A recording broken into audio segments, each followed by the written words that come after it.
keys are to the glory days at the stick. From who's got it better than us to brick by brick. It's always the 49ers way, from off-season to game day. Yeah, we talk back. It's the 49ers Cutback.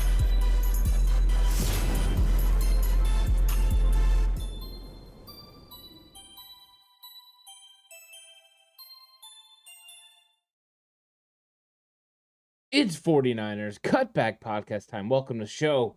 49ers have a bunch of defensive linemen that are going to be free agents. Who are they going to bring back? Who's worth bringing back? Who's just going to cost too much? I want to get into this conversation because the 49ers' identity has been this defensive line. Since John Lynch and Kyle Shanahan have arrived in San Francisco, they've done everything they can to bolster this defensive line. Some things they've done have worked, some things they've done haven't. But when they get it right, this defense is absolutely fantastic. In 2019, with the amount of talent they had along that defensive line, once they inserted Nick Bosa into the fold to go with Armstead and Buckner and D Ford, it was absolutely spectacular. And they've been looking for that sort of chemistry again. Now, in 2021, they had a really good thing going. They picked up Charles Omenihu during the season, Arden Key before the year. Those guys really helped with the depth of the rotation. Was one of the best that we've seen from the 49ers. Maybe not as dynamic on the opposite side of Nick Bosa, but still really, really good. This year, it seemed like, it was Nick Bosa or bust at times. Samson Ebukam, he had some production. He did pretty good. Omenihu got a lot of hurries. But there wasn't a lot of times where those defensive linemen got home. And a lot of the reason could be that Eric Armstead wasn't healthy for most of the season. And that definitely changed the way the 49ers defensive line played. But they had some really good players that they had picked up, guys like Hassan Ridgeway that had come in and made plays for their team before they were ultimately injured.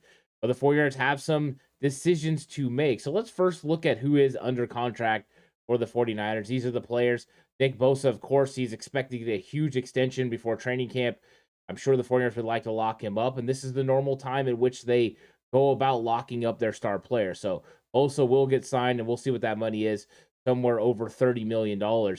Eric Armstead under contract, big contract, by the way. Then Javon Kinlaw, they're going to have to make some sort of decision on his fifth-year option, but that doesn't affect this year. He will play this season out.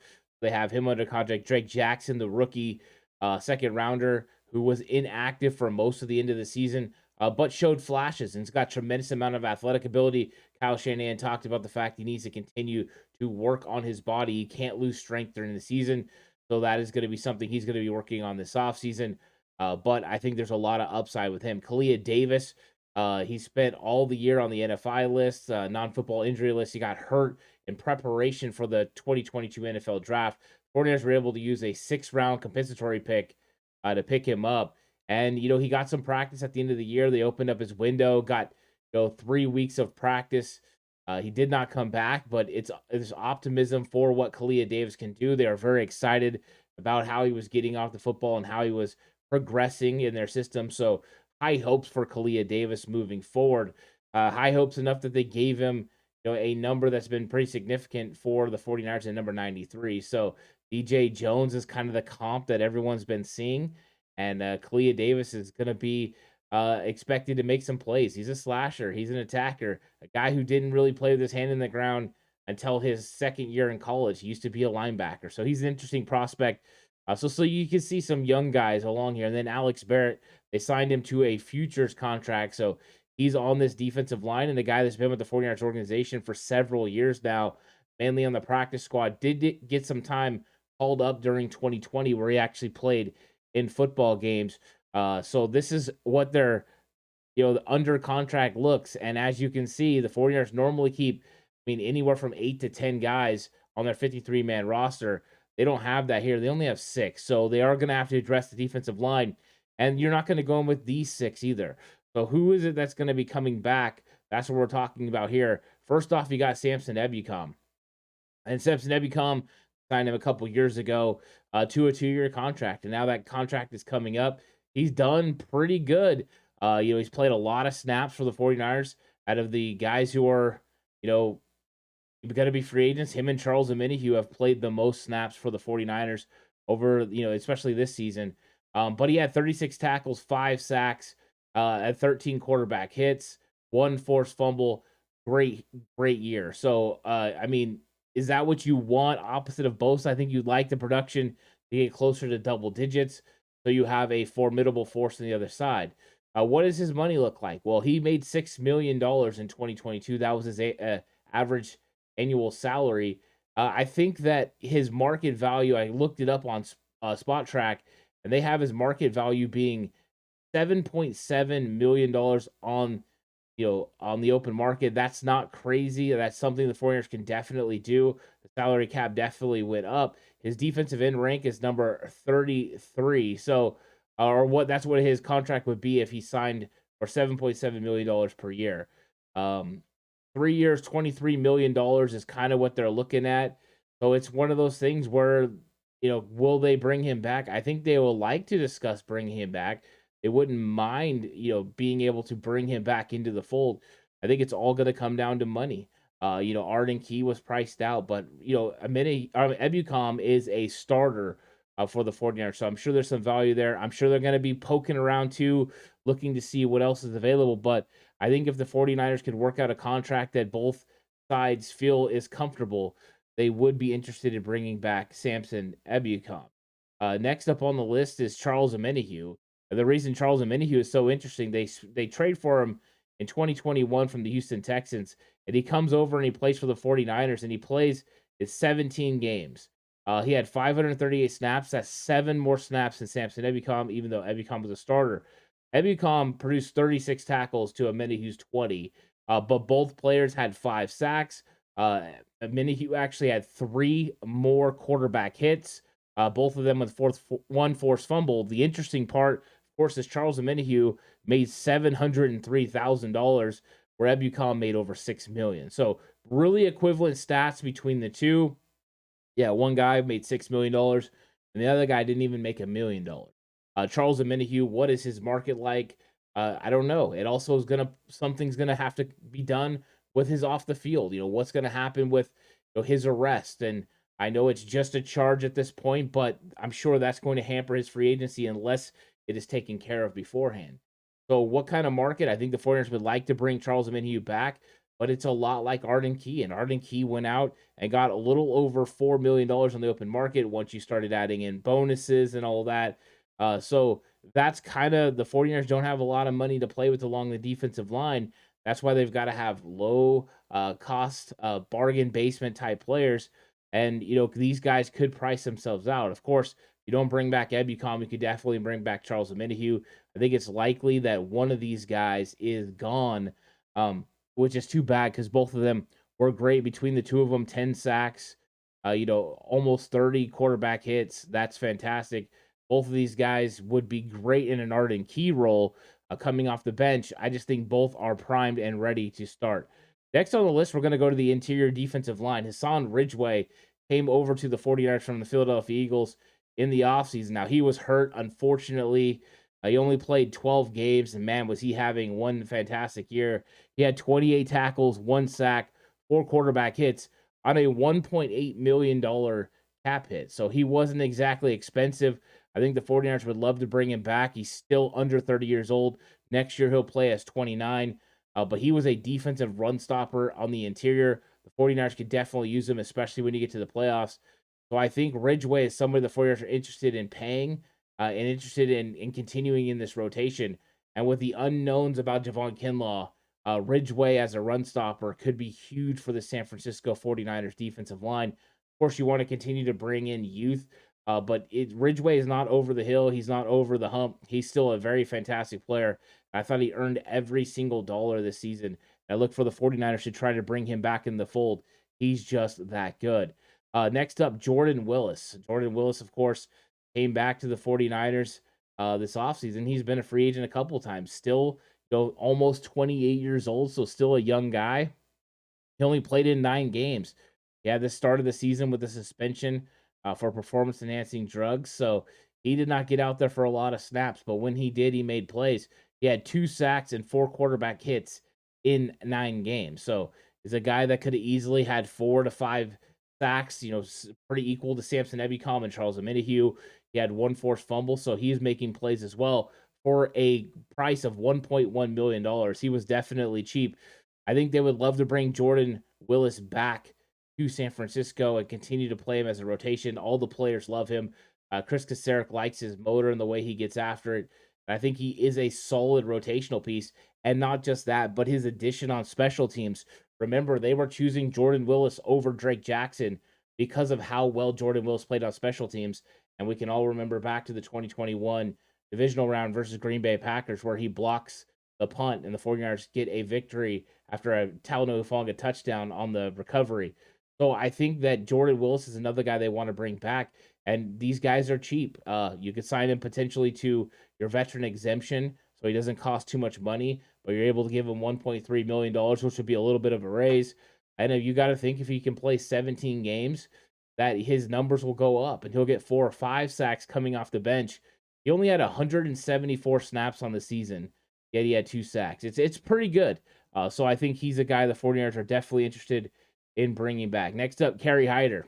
And I think anytime Chris Kasarik is your defensive coordinator, you got to think Kerry Hyder is going to be there and on the team. And Hyder's versatility was on display this year.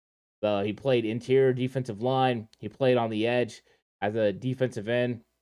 He did whatever the 49ers needed him to do, and he did pretty good. He played in 16 of the 17 games, logged over 340 snaps, 19 tackles, 1 sack, 4 quarterback hits. And some of that was him playing interior. With him playing interior defensive line, his sack numbers went down. It was 2020 when he played on the outside. He led the 49ers in sacks with 8.5. So he was unselfish. He did what the 49ers wanted him to do. On a price tag of $1.5 million, how can you say no to bringing Hyder back for rotation?